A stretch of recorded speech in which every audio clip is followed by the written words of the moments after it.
Capítulo 3. De los derechos y deberes constitucionales. Artículo 19. La Constitución asegura a todas las personas 21. el derecho a desarrollar cualquier actividad económica que no sea contraria a la moral, al orden público o a la seguridad nacional, respetando las normas legales que la regulen. El Estado y sus organismos podrán desarrollar actividades empresariales o participar en ellas, solo si una ley de quórum calificado los autoriza. En tal caso, esas actividades estarán sometidas a la legislación común aplicable a los particulares, sin perjuicio de las excepciones que por motivos justificados establezca la ley, la que deberá ser, asimismo, de quórum calificado. 22.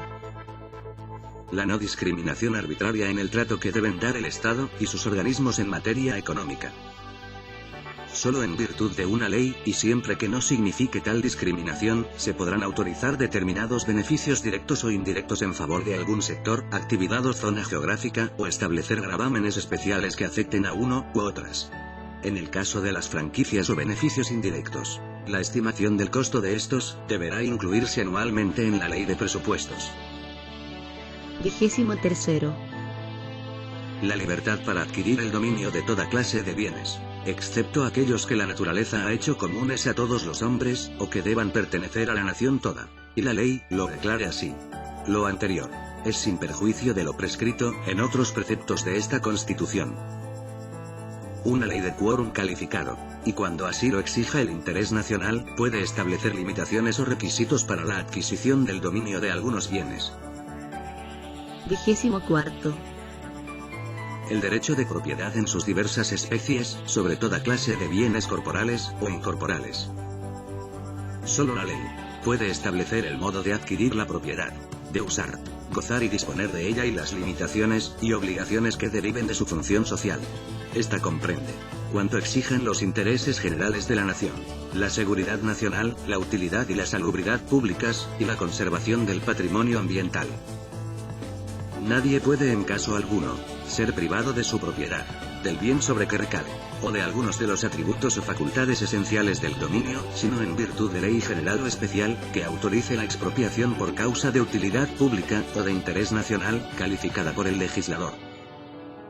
El expropiado podrá reclamar de la legalidad del acto expropiatorio ante los tribunales ordinarios, y tendrá siempre derecho a indemnización por el daño patrimonial efectivamente causado, la que se fijará de común acuerdo, o en sentencia dictada conforme a derecho, por dichos tribunales. A falta de acuerdo, la indemnización deberá ser pagada en dinero efectivo al contado. La toma de posesión material del bien expropiado tendrá lugar previo pago del total de la indemnización, la que a falta de acuerdo será determinada provisionalmente por peritos, en la forma que señale la ley. En caso de reclamo acerca de la procedencia de la expropiación, el juez podrá, con el mérito de los antecedentes que se invoquen, decretar la suspensión de la toma de posesión.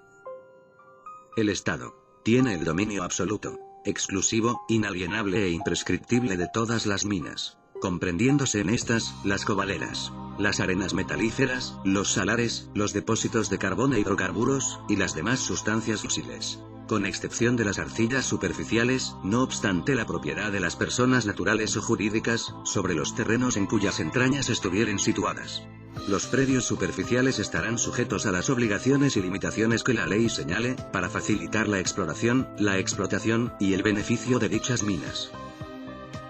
Corresponde a la ley determinar qué sustancias de aquellas a que se refiere el inciso precedente, exceptuados los hidrocarburos líquidos o gaseosos, pueden ser objeto de concesiones de exploración o de explotación. Dichas concesiones se constituirán siempre por resolución judicial, y tendrán la duración, conferirán los derechos e impondrán las obligaciones que la ley exprese, la que tendrá el carácter de orgánica constitucional. La concesión minera obliga al dueño a desarrollar la actividad necesaria para satisfacer el interés público que justifica su otorgamiento. Su régimen de amparo será establecido por dicha ley.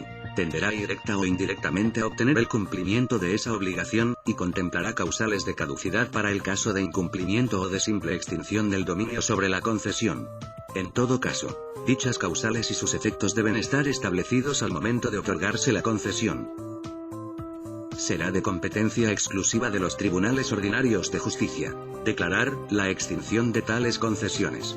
Las controversias que se produzcan respecto de la caducidad o extinción del dominio sobre la concesión, serán resueltas por ellos. Y en caso de caducidad, el afectado podrá requerir de la justicia, la declaración de subsistencia de su derecho. El dominio del titular, sobre su concesión minera, está protegido por la garantía constitucional de que trata este número. La exploración, la explotación, o el beneficio de los yacimientos que contengan sustancias no susceptibles de concesión, podrán ejecutarse directamente por el Estado, o por sus empresas, o por medio de concesiones administrativas, o de contratos especiales de operación, con los requisitos y bajo las condiciones que el presidente de la República fije para cada caso, por decreto supremo. Esta norma se aplicará también a los yacimientos de cualquier especie existentes en las aguas marítimas sometidas a la jurisdicción nacional, y a los situados en todo, o en parte, en zonas que, conforme a la ley, se determinen como de importancia para la seguridad nacional. El presidente de la República podrá poner término en cualquier tiempo, sin expresión de causa y con la indemnización que corresponda a las concesiones administrativas, o a los contratos de operación relativos a explotaciones ubicadas en zonas declaradas de importancia para la seguridad nacional. Los derechos de los particulares sobre las aguas, reconocidos, o constituidos en conformidad a la ley, otorgarán a sus titulares la propiedad sobre ellos. 25. La libertad de crear y difundir las artes, así como el derecho del autor sobre sus creaciones intelectuales y artísticas de cualquier especie, por el tiempo que señale la ley, y que no será inferior al de la vida del titular. El derecho de autor comprende la propiedad de las obras y otros derechos, como la paternidad, la edición y la integridad de la obra, todo ello, en conformidad a la ley.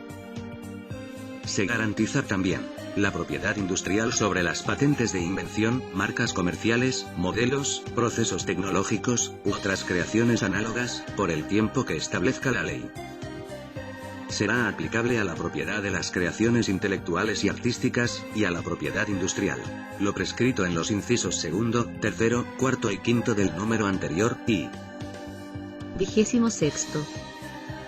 La seguridad de que los preceptos legales que por mandato de la Constitución regulen o complementen las garantías que ésta establece, o que las limiten en los casos en que ella lo autoriza, no podrán afectar los derechos en su esencia, ni imponer condiciones, tributos o requisitos que impidan su libre ejercicio. Artículo 20. El que por causa de actos u omisiones arbitrarios o ilegales, sufra privación, perturbación o amenaza en el legítimo ejercicio de los derechos y garantías establecidos en el artículo 19, números 1, 2, 3, inciso cuarto, 4, 5, 6, 9, inciso final, 11, 12, 13, 15, 16, en lo relativo a la libertad de trabajo, y al derecho a su libre elección y libre contratación, y a lo establecido en el inciso cuarto, 19, 21, 22, 23, 24 y 25. Podrá ocurrir por sí o por cualquiera a su nombre, a la Corte de Apelaciones respectiva, la que adoptará de inmediato las providencias que juzgue necesarias, para restablecer el imperio de derecho, y asegurar la debida protección del afectado, sin perjuicio de los demás derechos que pueda hacer valer ante la autoridad, o los tribunales correspondientes. Procederá también el recurso de protección en el caso del número 8 del artículo 19, cuando el derecho a vivir en un medio ambiente libre de contaminación sea afectado por un acto u omisión ilegal imputable a una autoridad o persona determinada. Artículo 21. Todo individuo que se hallare arrestado, detenido o preso con infracción de lo dispuesto en la Constitución o en las leyes, podrá ocurrir por sí o por cualquiera a su nombre, a la magistratura que señale la ley, a fin de que ésta ordene se guarden las formalidades legales y adopte de inmediato las providencias que juzgue necesarias para restablecer el imperio de derecho, y asegurar la debida protección del afectado. Esa magistratura podrá ordenar que el individuo sea traído a su presencia, y su decreto será precisamente obedecido por todos los encargados de las cárceles o lugares de detención. Instruida de los antecedentes, decretará su libertad inmediata, o hará que se reparen los defectos legales, o pondrá al individuo a disposición del juez competente, procediendo en todo breve y sumariamente, y corrigiendo por sí esos defectos, o dando cuenta a quien corresponda para que los corrija. El mismo recurso y en igual podrá ser deducido en favor de toda persona que ilegalmente sufra cualquiera otra privación, perturbación o amenaza en su derecho a la libertad personal y seguridad individual. La respectiva magistratura dictará en tal caso las medidas indicadas en los incisos anteriores que estime conducentes para restablecer el imperio de derecho y asegurar la debida protección del afectado. Artículo 22. Todo habitante de la República debe respeto a Chile y a sus emblemas nacionales. Los chilenos tienen el deber fundamental de honrar a la patria, de defender su soberanía, y de contribuir a preservar la seguridad nacional y los valores esenciales de la tradición chilena. El servicio militar y demás cargas personales que imponga la ley son obligatorios en los términos y formas que ésta determine. Los chilenos, en estado de cargar armas, deberán hallarse inscritos en los registros militares, si no están legalmente exceptuados. Artículo 23. Los grupos intermedios de la comunidad y sus dirigentes que hagan mal uso de la autonomía que la Constitución les reconoce, interviniendo indebidamente en actividades ajenas a sus fines específicos, serán sancionados en conformidad a la ley. Son incompatibles los cargos directivos superiores de las organizaciones gremiales con los cargos directivos superiores, nacionales y regionales, de los partidos políticos.